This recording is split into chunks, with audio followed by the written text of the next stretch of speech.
जी, अस्सलाम वालेकुम। आप देख रहे हैं English easy tricks with Mohammad Shuaib. आज जो हमारा टॉपिक है वो है यूनिट 13, लास्ट चैप्टर है, ये प्ले है the oyster and the Perl.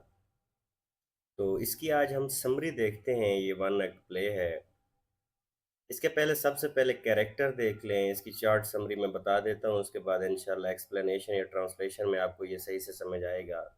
एक हैरी वैन डूसन है जो एक नई है, हजाम का काम करता है, इसमें कैरेक्टर है। और उसके बाद क्ले लैराबी है, और ये एक लड़का है सैटरडे को जो उसके पास आया हुआ है।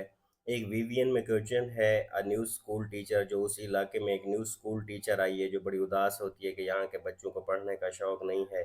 क्लार्क लैराबी है, ठीक है। और ये किसका, उसका फादर है, इस लड़के का, ये जो बॉय है ना, इसका क्ले का फादर है Clark.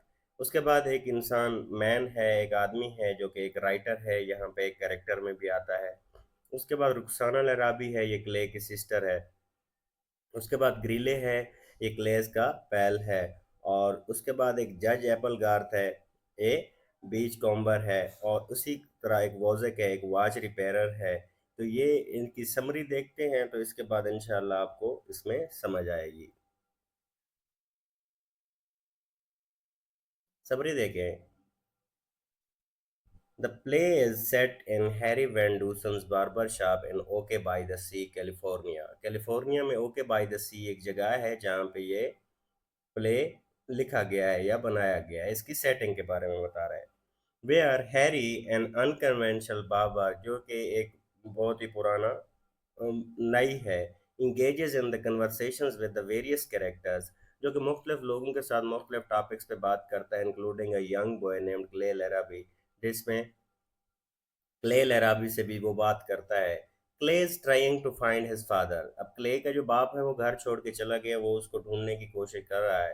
Clark who left the family a month ago, और इसका बाप क्लार्क है जिसने एक महीना पहले अपनी फैमिली को छोड़ दिया है। And believes that money will help bring him back, और ये जो क्ले है इसे लगता है कि अगर मेरे पास पैसे आ जाए तो मेरा बाप वापस आ जाएगा।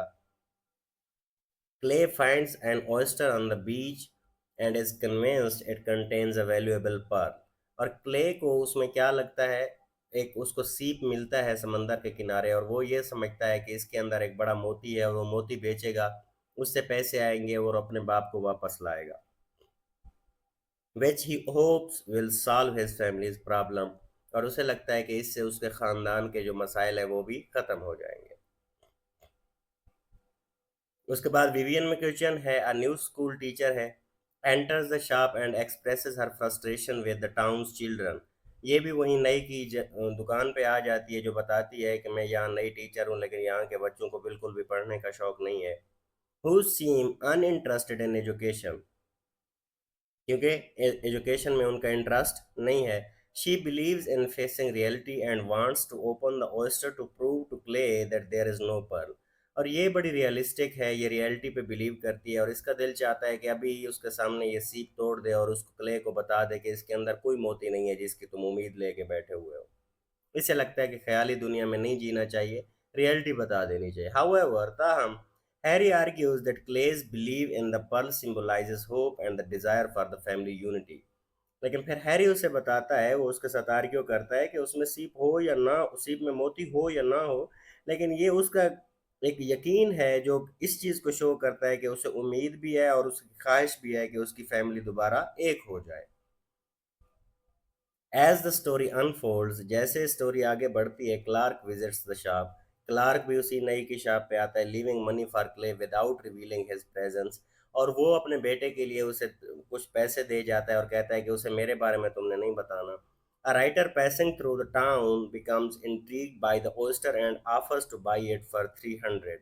अब ये एक राइटर है जो वहां पे आता है और वो इस चीज को देखता है कि इस लड़के की जो होप है वो $300 में है, तो वो बगैर खोले ही उस ओस्टर को खरीद लेता है, उस सीप को खरीद लेता है, believing in its potential value. और वो ये समझता है कि इसमें इसकी पोटेंशियल वैल्यू इतनी है। The play explores the theme of the hope. ठीक है, इसमें है क्या, होप है इसमें, फैमिली कि फैमिली किस तरह से, अगर फैमिली बनी हुई हो तो लोगों का माइंडसेट क्या होता है, अगर वो डिस्पर्स्ड हो तो कैसा होता है। And the importance of the dreams के ख्वाबों की क्या क्या अहमियत है। As Harry and the town people navigate their struggles while finding joy in simple players, वहाँ के जो लोग हैं वो सादगी में ही ज़िंदगी बसर करना चाहते हैं, उनको किसी भी चीज़ का लालच नहीं है। अल्टीमेटली आखिरकार होता क्या है, the oyster becomes a symbol of possibility, इससे वो पॉसिबिलिटी का एक सिंबल बन जाता है। And the characters learn to balance the reality with the dream that keep them going, और कैरेक्टर्स को भी ये पता चल जाता है कि कैसे रियलिटी और ख्वाब के दरमियान बैलेंस रखा जाता है, इस तरह रखा जाता है। ये वो चीज़ थी जो इंग्लिश में मैंने बता दी, यही कुछ लोग कहते हैं कि उर्दू में भी बता दिया करें, तो उर्दू में भी ये लिखी हुई है। ठीक है, ये प्ले हैरी वैन डूसन की बार्बर की दुकान में तरतीब दिया गया है। इसको मैं पढ़ूंगा तो ये समरी वाली वीडियो लेंथी हो जाएगी, आप इसको रोक के पढ़ सकते हैं। तो ये यहाँ तक आपकी उर्दू में ये समरी हो जाती है। होपफुली यहाँ तक आपको समरी का कुछ ना कुछ खुलासा समझ आ गया होगा। इंशाअल्लाह ट्रांसलेशन और एक्सप्लेनेशन वाली वीडियो में आपको ये बेहतर अंदाज से समझ आएगी।